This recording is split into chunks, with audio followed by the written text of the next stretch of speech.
Hello guys, welcome once again to my channel. और जैसा कि आप लोग देख रहे हैं, आज हम लोग फिर से अपनी नोटबुक और पेन लेकर के बैठे हुए हैं। तो दैट मीन आज के वीडियो से आप लोगों को कुछ ना कुछ गाइडेंस देने जा रहा हूँ, ऐसा जो आप लोगों के काफ़ी काम का है, और उसको आप लोगों को समझाने की कोशिश करूँगा कि आखिर ये चीज़ काम कैसे करती है। तो जैसा कि देख रहे हैं, टॉपिक में हमारा क्या लिखा हुआ है, role of accelerator wire free play.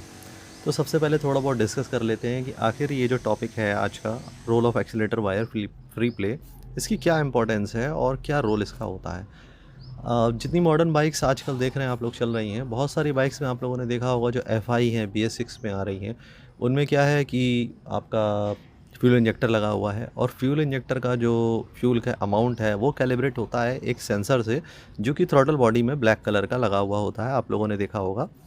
Throttle body बिल्कुल सेम टू सेम जैसे हमारा कार्बोरेटर काम करता है वैसे ही काम करती है, बस डिफरेंस सिर्फ और सिर्फ ये होता है कि थ्रॉटल बॉडी से सिर्फ और सिर्फ एयर इनटेक जाता है, और बाद में थोड़ी आगे जा कर के जो हमारा इंजेक्टर है वो एयर के साथ में फ्यूल को मिक्स कर देता है। डीजल इंजन में ऐसा नहीं होता। डीजल इंजन में जो आपका फ्यूल है वो डायरेक्ट सिलेंडर में इंजेक्टेड होता है, जबकि पेट्रोल में उसे प्री मिक्स हमको करना पड़ता है, डायरेक्ट उसको हम इंजेक्ट नहीं कर सकते हैं। मे भी आगे चल कर के भविष्य में कोई टेक्नोलॉजी ऐसी आती है कि डायरेक्ट इंजेक्शन भी पॉसिबल हो जाए इफ़ेक्टिवली, बट अभी फ़िलहाल ऐसा नहीं है। दूसरा, आप लोगों ने देखा होगा कि जिनके पास हीरो होंडा हंक गाड़ी है, या फिर मॉडर्न बाइक्स जो होंडा की या अदर कोई बाइक्स है जिनमें कार्बोरेटर है, BS4 मॉडल है, कार्बोरेटर है, तो उसमें देखा होगा आप लोगों ने एक सेंसर लगा हुआ है होता है, उसको बोलते हैं TPS सेंसर। TPS सेंसर, इसका फुल फॉर्म होता है आपका थ्रॉटल पोजीशन सेंसर। ठीक है। अब इसका रोल क्या होता है, बहुत सारे लोग कहते हैं कि ये फ्यूल का अमाउंट निर्धारित करता है। देखिए, फ्यूल का अमाउंट निर्धारित करता है जिसमें इंजेक्टर लगा होता है। ठीक है। जैसे कि BS6 गाड़ियों में क्या है, इंजेक्टर लगा है, तो इसमें ये फ्यूल का अमाउंट जो है वो निर्धारित करता है as per the reading of oxygen sensor. ठीक है। जैसा कि ऑक्सीजन सेंसर अपनी रीडिंग ले करके यहाँ पर सेंसर को बताता है, TPS को। ठीक है। थ्रॉटल बॉडी में जो सेंसर लगा होता है उसको बताता है, उस हिसाब से इंजेक्टर जो है फ्यूल का अमाउंट कम या ज़्यादा करता है, तब जा कर के हमारा जो कंबशन है वो इफ़ेक्टिव हो पाता है। अब TPS सेंसर जिन गाड़ियों में CV कार्बोरेटर है, जैसे हंक गाड़ी में लगा हुआ है, तो इनमें इसका क्या रोल होता है वो आप लोगों को यहाँ पर बताता हूँ। हमारी गाड़ी में जैसे जैसे हंक गाड़ी है, तो इसमें TPS सेंसर क्या करता है, ये स्पार्क का जो रोल, स्पार्क का जो अमाउंट है, इंटेंसिटी है, उसको ये कम ज़्यादा करता है। ठीक है।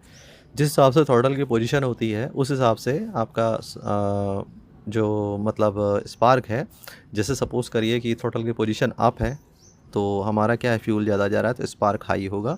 थ्रॉटल की पोजीशन नॉर्मल है और मान कर चलिए डाउन है, तो ये स्पार्क हमारा कम होगा। अब इससे फ़र्क क्या पड़ता है, सपोज़ करिए कि जितना हमारा रिक्वायरमेंट नहीं है हीट का, या जितने स्पार्क का हमको रिक्वायरमेंट नहीं है, अगर वो ज़्यादा हो रहा है उस हिसाब से या कम हो रहा है, तो या तो फ्यूल कम जलेगा या इंजन ओवर हीट होगा। जैसे कि बहुत सारे लोगों को अक्सर देखा है, समस्या आती है, कहते हैं इंजन ओवर हीटिंग की प्रॉब्लम है। अगर आपने TPS सेंसर को कभी भी टच करवाया है और उसके बाद से ये समस्या चालू हुई है, तो ये कैलिब्रेशन बिगड़ गया है, आपके TPS सेंसर का जो कैलिब्रेशन है वो बिगड़ गया है।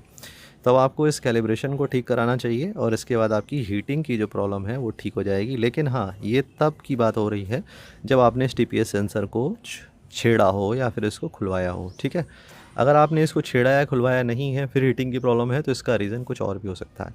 हाँ, बहुत सारे रेयर केसेस में नहीं भी आपने अगर टच करवाया हो, लेकिन लॉन्ग टर्म तक गाड़ी चल रही है, तो may be TPS sensor faulty हो सकता है। लेकिन ये रेयरेस्ट कंडीशन है। मतलब मान के चलिए, रेयरेस्ट का मतलब है शायद 1 लाख में 1 या 2 लोगों के साथ में ये समस्या हो सकती है, इतनी कम ये समस्या है।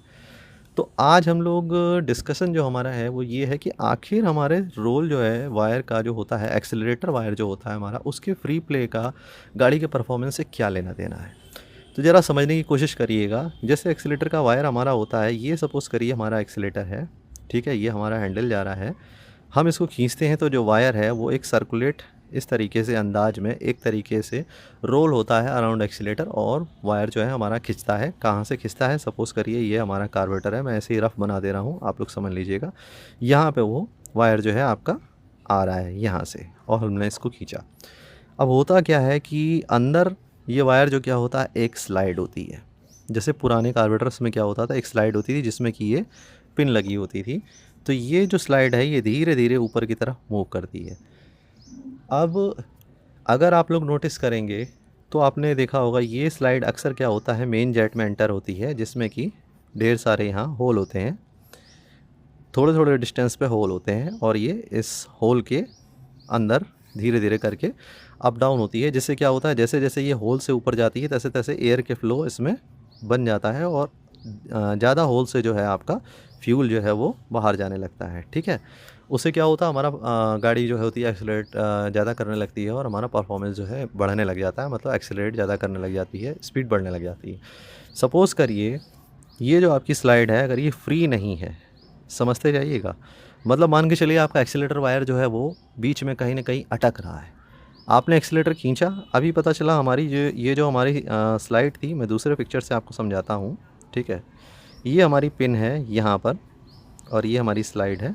ठीक है, अब हमने जब मान कर चलिए झटके से खींचा और बीच में मान के चलिए इस वायर कहीं अटक रहा है, तो ये स्लाइड सीधे यहाँ पहुँच गई।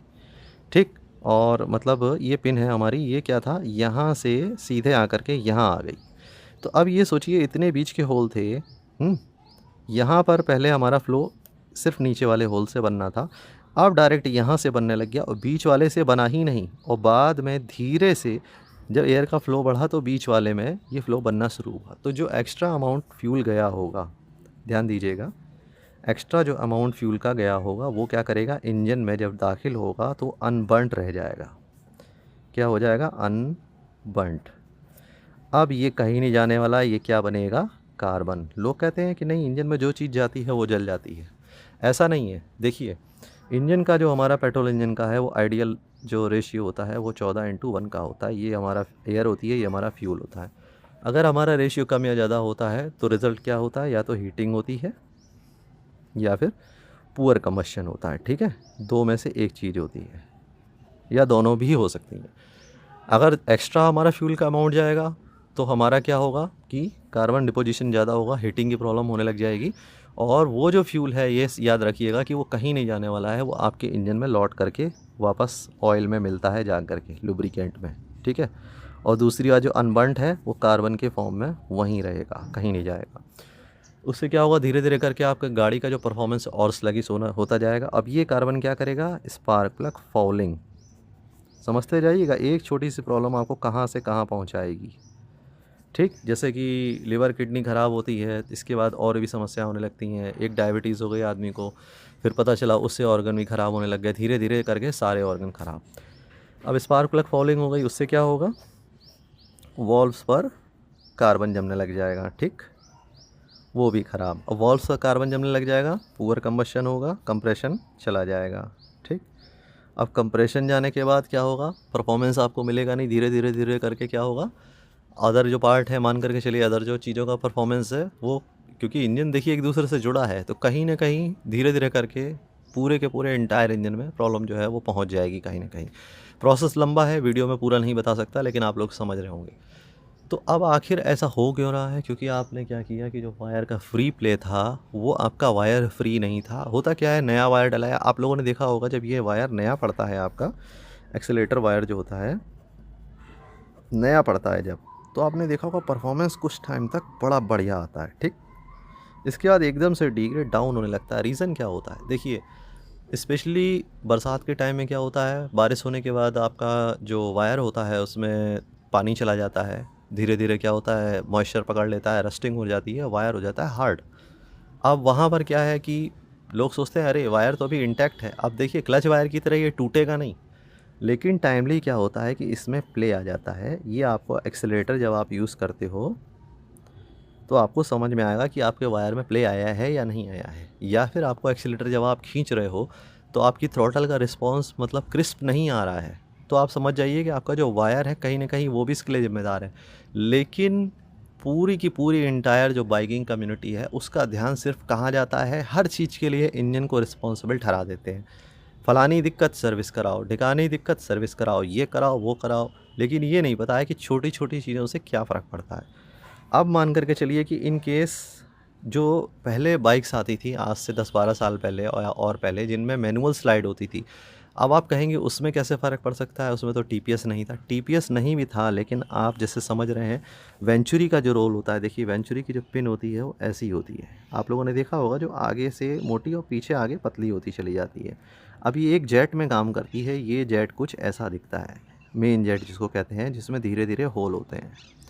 तो आप खुद सोच करके देखिए कि अगर ये पिन स्मूथली ऑपरेट नहीं होगी और झटका लग करके यहाँ आ रही है, फिर यहाँ आ रही है, फिर यहाँ आ रही है, तो जी बीच का पोर्शन जो मिस हुआ आपका, जो ऑपरेशन जो होल थे उनसे फ्यूल जो है पास नहीं हो पाया, तो जो अचानक से फ्यूल का अमाउंट जो बढ़ने लग जाएगा। जैसे कि देखिए इसकी पोजीशन नीचे से पतली ऊपर से मोटी होती है, तो जैसे जैसे हट इसको उठाते जाएंगे वैसे वैसे फ्यूल का अमाउंट बढ़ता जाएगा।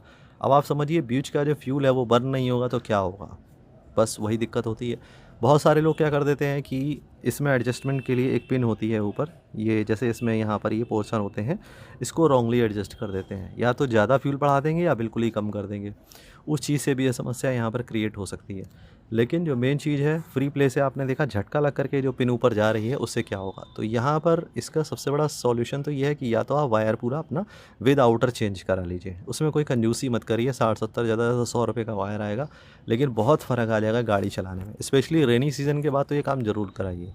नहीं करा सकते हैं तो क्या करिए कि ये जो वायर की राउटिंग होती है, ये वाली हमारी एक्सीलेटर से लेकर के ये जो राउटिंग है, ये एक्सीलेटर से लेकर के ये जो हमारे कार्बोरेटर तक आती है, इसको बढ़िया से लुब्रिकेट कर दीजिए। अब ये लुब्रिकेट करेंगे कैसे, इसको आप लोग लुब्रिकेट WD-40 से कर सकते हैं, ठीक है। ये इसी तरीके के और आपके लुब्रिकेंट आते हैं उनसे कर सकते हैं, या W30 ऑयल से कर सकते हैं, या 2T ऑयल से भी कर सकते हैं। 2T ऑयल आप लोग जानते हैं 2 स्ट्रोक ऑयल होता है। कोई भी मोटा ऑयल इसमें डालने की कोशिश मत करिएगा, ठीक है। बहुत सारे लोग दिखाते हैं इंजेक्शन में भर के सिरिंज से और धीरे धीरे ऑयल को पंप कर रहे हैं, लुब्रिकेट हो जाता है। अगर आपने ज़्यादा मोटे ऑयल से कर दिया और आपका कार्बोरेटर जो है वो मैनुअल स्लाइड वाला है, जैसे कि मेरी बाइक में देख रहे हैं कि जो वायर है बाहर से बटरफ्लाई से अटैच्ड है, तो इस केस में क्या है कि ऑयल अगर गिर भी जाएगा बटरफ्लाई पे तो कोई फ़र्क नहीं पड़ना है। लेकिन जिसमें क्या है, एक्सीलेटर वायर अगर अंदर स्लाइड पर गया है और ऑयल गिरेगा तो वो धीरे धीरे करके कार्बन डिपॉजिट कर सकता है और आपके जो वेंचुरी है उसको चोक भी कर सकता है, ठीक है।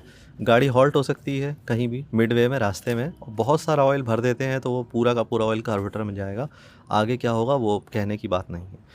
तो कोशिश करिएगा ज़्यादा मोटा ऑयल ना हो, अगर हो भी तो देखिए 2T ऑयल होगा बर्न हो जाएगा कार्बोरेटर में जाके, W30 ऑयल होगा पतला है, ये भी ईजिली कहीं भी निकल जाएगा, जमेगा नहीं। और सबसे बढ़िया तो देखिए WD-40 है, क्योंकि ये बहुत ही आराम से जाएगा और अगर अंदर रस्टिंग वगैरह होगी तो उसको भी ये क्लियर कर देगा। तो वायर का फ्री प्ले एकदम फ्री होना बहुत ज़रूरी है सेंसर की प्रॉपर रीडिंग के लिए। अब जैसे टीपीएस सेंसर मैंने आपको बताया थ्रॉटल की पोजीशनिंग पे काम करता है, अगर वायर कहीं भी फंसेगा अटकेगा तो सबसे ज़्यादा प्रॉब्लम आने वाली है जिन गाड़ियों में टीपीएस सेंसर लगा हुआ है, यानी कि मॉडर्न फ्यूल इंजेक्टेड बाइक्स हैं या ओल्डर आपकी जो टीपीएस सेंसर वाली सीवी कार्बोरेटर वाली बाइक थी, उसमें बहुत ज़्यादा प्रॉब्लम आ सकती है जितना आप लोग सोच भी नहीं सकते हैं। मतलब मैं डरा नहीं रहा हूँ, लेकिन मैं सीरियसली बता रहा हूँ इस चीज़ को। तो ये छोटी सी चीज़ इतना बड़ा ड्रामा क्रिएट कर सकती है जिसके बारे में आप लोग सोच भी नहीं सकते हैं। तो ध्यान रखिएगा, इस वीडियो का मेरा बनाने का सिर्फ़ और सिर्फ और आप लोगों को समझाने का यही पर्पस है। कोई भी राइडर है, नो मैटर जो भी गाड़ी चला रहे हैं, उन सब के लिए ध्यान देने वाली बात है कि टाइम टू टाइम अपने मतलब एक पर्टिकुलर ड्यूरेशन में जब भी आपको लगे कि हाँ आपका जो थ्रॉटल है वो टाइट चल रहा है, प्रॉपर जो है सही नहीं है, उसके लिए क्या है धीरे धीरे उसको टाइम टू टाइम मतलब 1 महीने 2 महीने में जितना कम से कम आप कर पाएँ उसको लुब्रिकेट ज़रूर कर दीजिए, ठीक है। अब दूसरी चीज़ एक और आती है कि कुछ गाड़ियों में जैसे पहले मैनुअल आपका कार्बोरेटर थे उनमें स्प्रिंग लगी होती थी। स्प्रिंग क्या है, कई बार मैकेनिक खींच देते हैं, या मान करके चलिए कि पूरा एक्सेल मतलब रिस्पॉन्स आ रहा है, स्प्रिंग का डबल स्प्रिंग लगा दी, इस तरीके से काम करते हैं। तो देखिए ऐसा कुछ नहीं करना है, पार्ट जो बनते हैं वो बदलने के लिए ही बनते हैं। अगर रिस्पॉन्स प्रॉपर नहीं आ रहा है उस स्प्रिंग को उठा के चेंज कर दीजिए, लेकिन ये मत समझिए कि वो कंपनी ने स्प्रिंग बना के दी है तो कोई भी स्प्रिंग आप डाल दोगे, उसकी हर चीज़ की टेंशन से लेके हर चीज़ की एक पहले पूरा टेस्ट किया गया है, तब जा कर के वो पार्ट आपको दिया जा रहा है। उसी में पैसा भी खर्च होता है, इसलिए ओरिजिनल चीज़ हमेशा महंगी मिलती है और लोकल में कोई टेस्टिंग नहीं होती, सिर्फ बना के same to same ditto part आपको थमा देते हैं हाथ में। तो लोकल चीज़ में कभी भी इन्वेस्ट करने की ज़रूरत नहीं है, जो लेना है ओरिजिनल लीजिए, भले थोड़ा पैसा ज़्यादा लगेगा, ठीक है। और ये आप लोग करके देखिएगा, इसका रिस्पॉन्स आपको अमेजिंग मिलेगा, इसमें कोई डाउट वाली बात नहीं है। और जैसे कि टीपीएस सेंसर मैंने बताया कि अगर आपकी हीटिंग वगैरह की कोई इश्यू है और टीपीएस सेंसर कभी खोला जा चुका है तो किसी एक्सपर्ट से इसको कैलिब्रेट करा लीजिए। और अगर कैलिब्रेट करने वाला नहीं है तो फिर एक ही रास्ता आपके पास बचता है कि आपको पूरा कार्बोरेटर जो है वो चेंज कराना पड़ेगा। इसीलिए आप लोगों ने देखा होगा टीपीएस सेंसर में ऐसा एक बोल्ट लगा हुआ होता है जिसको कि नॉर्मली कोई भी मैकेनिक या कोई भी पर्सन उसको छेड़ ना पाए, और सिर्फ ऑथराइज एक पर्सन जो है नॉलेज वाला वही उसको टच कर पाए, हाथ लगा पाए। ये इसीलिए होता है।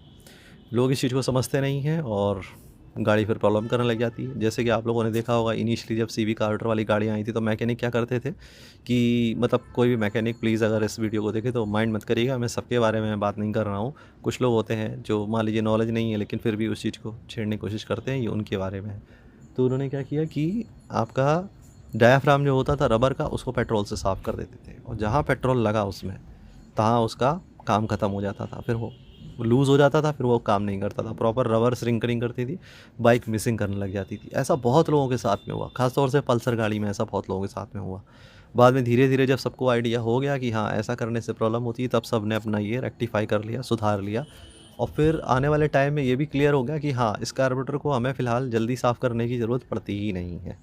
और अब तो जो भी बाइक आ रही है वो फ्यूल इंजेक्शन के साथ में आ रही है, हालांकि उसके डीमेरिट्स बहुत सारे हैं। अभी भी कंपनियां जो हैं उस फ्यूल इंजेक्टर के साथ में प्रॉपर सेटिंग गाड़ी की नहीं बैठा पाई, कुछ ही कंपनियां उस चीज़ के साथ में सक्सेसफुल हैं। आपने देखा होगा हायर सीसी की बाइक जितनी भी हैं उनमें फ्यूल इंजेक्शन सक्सेसफुल है, जबकि लोअर सीसी में नहीं है। सीधा सा रीज़न है, कंप्रेशन से लेकर के हर चीज़ जो है वो उसके हिसाब से नहीं इतनी अच्छी तरीके से अपने आप को मतलब ना तो उस पर टेस्ट किए गए हैं, ना उतना मतलब सही तरीके से। ऐसा नहीं है कि लोअर सीसी में सक्सेस नहीं हो सकता है, लेकिन इतने कम टाइम में जस्ट BS4 के बाद BS6 लॉन्च करने में, और वो भी इतने कम टाइम में, इसलिए ये समस्या खड़ी हो गई कि कंपनियां इतनी जल्दी रिस्पॉन्स अपना दे नहीं पाई पूरी तरीके से। धीरे धीरे आगे चल करके प्रॉब्लम ज़रूर रेक्टिफाई होगी, लेकिन फ़िलहाल तो अभी 100 सीसी और लोअर सीसी बाइक्स में प्रॉब्लम ज़रूर है। तो ठीक है गाइस, होप सो ये वीडियो आप लोगों को यूज़फुल ज़रूर लगा होगा, और कुछ भी अगर इससे रिलेटेड कोई क्वेरी हो, इन्फॉर्मेशन चाहिए हो तो प्लीज़ पूछिएगा। और अगर वीडियो पूरा देखा है तो आपके लिए ज़रूर काम का साबित होगा, और नहीं देखा है तो फिर कोई बात ही नहीं है, फिर जाइए आप लोग कोई भी एंटरटेनमेंट करने वाला कोई वीडियो निकालिए और देखिए। Thank you for being with me guys, मिलते हैं नेक्स्ट वीडियो में, बाय।